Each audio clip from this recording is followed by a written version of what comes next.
systems theory أو نظرية الأنظمة. نظرية الأنظمة هي theory نظرية بتشرح سلوكيات الأفراد في الأنظمة في المقام الأول طبعا، أو ده المعني في الدراسة دي أساسا. حتى لو كانت بتشرح هي إيه الأنظمة من أول الأورجانيزم أو الخلايا الحيوية في الجسد الإنسان، إنه الإنسان نفسه بكل أعضائه فهو نظام، الكون نظام، لكن بتاخدنا في الآخر لسلوكيات الإنسان في النظام اللي هو فيه. نظام الأسرة، وده اللي احنا معنيين بيه في المقام الأول طبعا. في المقام الثاني في الشركات، في فرق العمل، في فرق الرياضة، وإيه اللي بيلم الناس على بعض. القصة كلها معنية بأنه إيه اللي بيجمع الناس وإيه اللي بيفرق الناس. في قواعد وفي أصول. الناس اللي درسوا الأنظمة من أول أرسطو من أوائل الناس اللي درست الأنظمة دي وفكر فيها وحط فيها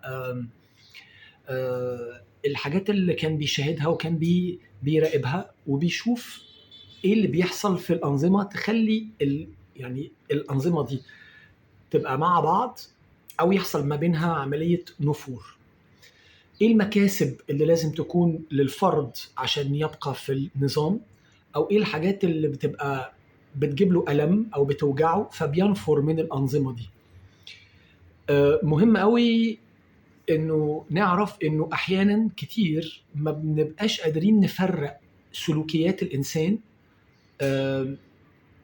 بحاجة تانية غير لو درسنا نظرية الأنظمة. فنظرية الأنظمة حاجة مهمة للعاملين في المجال السلوكي والنفسي، لأنها بتوضح كتير بعد ما نتعلم القواعد والأسس ليه ممكن يكون في سلوك معين بيحدث من أحد الأفراد أو من جميع الأفراد، أو ليه نظام فضل على ما هو عليه وليه نظام تفكك في كل شيء في الحياة.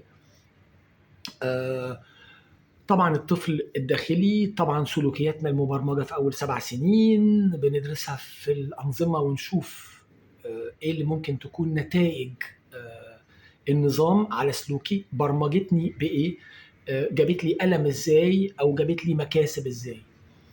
الكورس ده لمدة 2 يوم، وبيكون تقدر تشارك في المكتب أو تشارك على زوم أونلاين.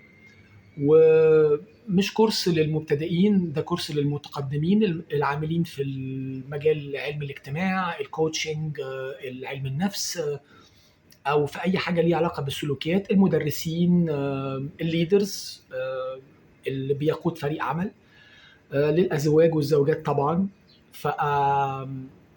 أهلا بيكم. لو حابين أنكم تغوصوا شوية في أعماق النفس الإنسانية بنظارة الأنظمة وتفهموا الأنظمة إزاي ممكن يبقى ليها تأثير على سلوك الناس، وكتير ممكن ما نعرفش نلاقي أسباب السلوك من غير نظارة الأنظمة.